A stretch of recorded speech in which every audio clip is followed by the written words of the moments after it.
Bahas mengenai DFD. Nah, DFD itu ialah singkatan dari data flow diagram. Nah, DFD itu adalah ilustrasi alur sebuah sistem. Biasanya DFD banyak digunakan oleh seorang yang bekerja di bidang sistem informasi. Nah, diagram ini dipopulerkan oleh Ed Jordan dan Larry Konstantin pada akhir 1970-an dalam bukunya yang bertajuk Struktur Desain. Nah, hingga saat ini DFD banyak digunakan dalam pengembangan berbagai sistem termasuk software development.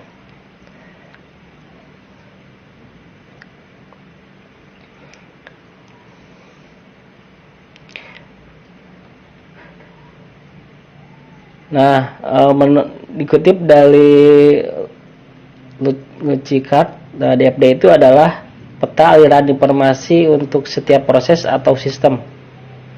Nah, atau DFD itu adalah gambaran bagaimana data diproses oleh suatu sistem dari segi input dan output. Nah, jadi dari definisi tadi kita bisa menyimpulkan bahwa DFD itu adalah gambaran arus informasi yang diperoleh dari input menuju ke sebuah output tertentu. Nah, DFD fokus pada arus informasi, asal dan tujuan data hingga bagaimana data tersebut disimpan. Nah, biasanya DFD ini digunakan untuk menjelaskan atau menganalisis sebuah sistem informasi. Selain itu, diagram ini juga dimanfaatkan dalam proses software development. Nah, jadi banyak analis lebih memilih DFD daripada jenis diagram lainnya.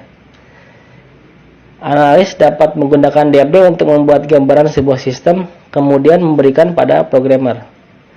Nah, selanjutnya programmer akan membuat coding berdasarkan arahan analis yang tertuang dalam DFD.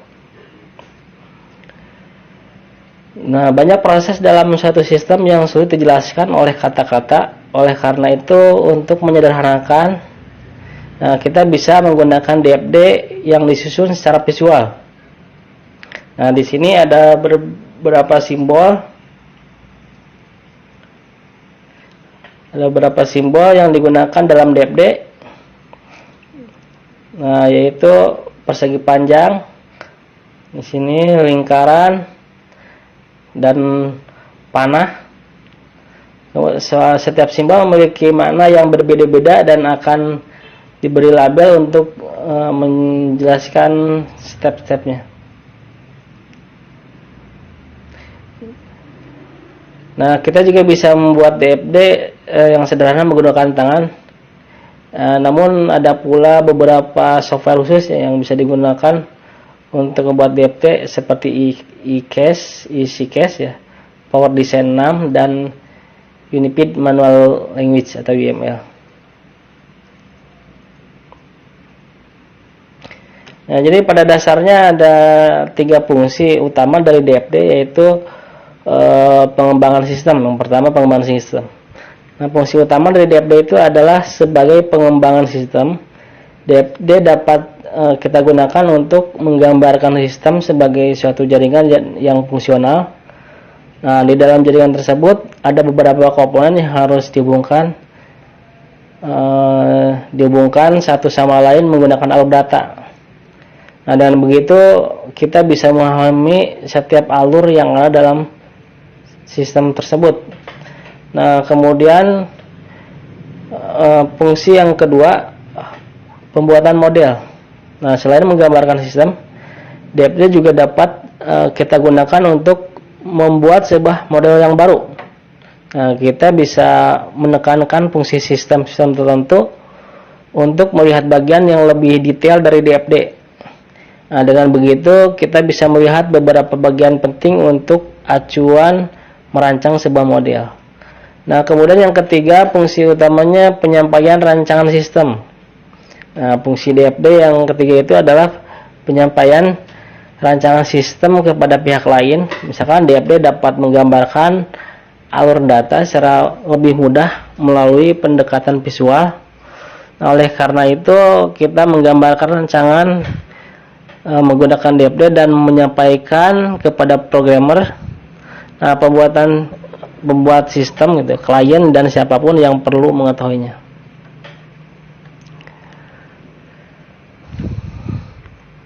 Nah, di sisi lain ada 4 aturan utama yang untuk pembuatan DFD. Nah, yaitu jumlah input dan output. Nah, setiap DFD setidaknya harus memiliki 1 input dan 1 output. Nah, hal ini disebabkan karena DFD harus menggambarkan alur sistem dari awal hingga akhir. Nah, kemudian hubungan data store. Nah, aturan DFD selanjutnya adalah setiap data store harus terhubung dengan setidaknya 1 input dan 1 output. Nah, dengan begitu data store bisa menyimpan semua data yang masuk ke sistem. Nah, kemudian 4 aturan yang ketiga, data store harus diproses. Nah, jadi setiap data tersimpan data store harus melalui sebuah proses yang menjadikan sebuah output. Nah, kemudian yang terakhir, posisi proses. Setiap proses yang terdapat di DFD harus menjalani proses lainnya atau tersimpan di data store. Nah, itu merupakan 4 aturan utama dalam pembuatan DFD. Nah, kemudian untuk simbolnya, simbol DFD di sini ada yang pertama external entity. Nah, simbol pertama yang digunakan dalam DFD adalah external entity atau biasa disebut dengan terminator. Nah, untuk external entity adalah pihak yang berada di luar sistem. Nah, biasanya berupa individu, organisasi divisi atau perusahaan atau sistem lain. Nah, jadi kalau external entity itu akan memberikan input ke sistem atau menerima input dari sistem. Nah, jadi simbolnya itu digambarkan dengan simbol kotak ya, atau persegi panjang untuk external entity. Nah, kemudian yang kedua ada proses. Nah, kalau proses dalam DFD adalah proses yang dilakukan sebuah mesin untuk mengubah input menjadi output menjadi format yang berbeda. Nah, proses digambarkan dengan simbol lingkaran atau persegi panjang dengan garis di bagian dalamnya. Itu. Nah, kemudian yang ketiga ada data flow. Nah, data flow adalah arus data yang mengalir di antara suatu proses terminator dan data store. Data flow digambarkan dalam simbol tanda panah.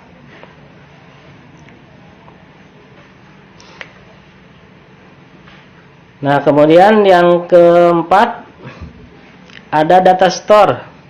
Nah, kalau data store itu adalah file yang menyimpan data atau informasi untuk digunakan. Kemudian dengan kata lain, data store adalah database. Nah, biasanya data store itu berupa tabel sehingga lebih mudah diolah. Ya, jadi setiap data store harus terhubung setidaknya 1 input dan 1 output. Nah, data store digambarkan dengan simbol 2 garis sejajar. Ya.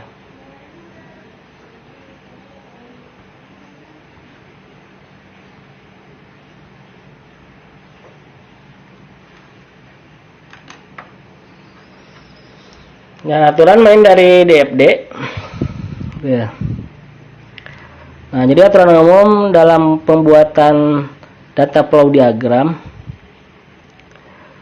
Data flow diagram atau DFD pembuatannya memiliki aturan-aturan atau kaidah-kaidah yang harus dipatuhi. Nah, jika kaidah penulisan tersebut tidak dipatuhi, maka kita akan mengalami kesulitan dan dalam pembuatan DFD. Jadi kalau kita nggak paham aturannya akan sulit ya untuk pemahamannya, untuk pembuatannya. Nah, bagi kita yang biasa membuat software ya atau aplikasi, nah jadi kita bisa membuat DFD. Nah, dalam pembuatan DFD ini memiliki aturan dan aturan umum dalam pembuatannya. Nah, yang pertama, dalam DFD tidak boleh menghubungkan antar eksternal entity dengan eksternal entity secara langsung. Tuh. Kemudian dalam DFD tidak boleh menghubungkan data store dan data store secara langsung, gitu, harus ada yang lain dulu, jadi nggak bisa langsung. Nah, kemudian dalam DFD tidak boleh menghubungkan antara data store dengan external entity secara langsung. Itu jangan bisa dilihat. Yang keempat, setiap proses harus ada data flow yang masuk dan ada data flow yang keluar.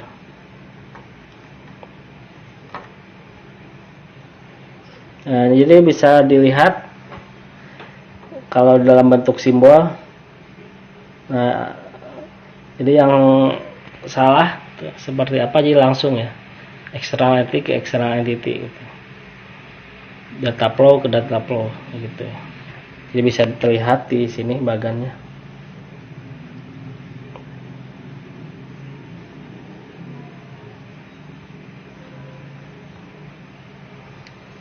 Nah, untuk membuat DFD,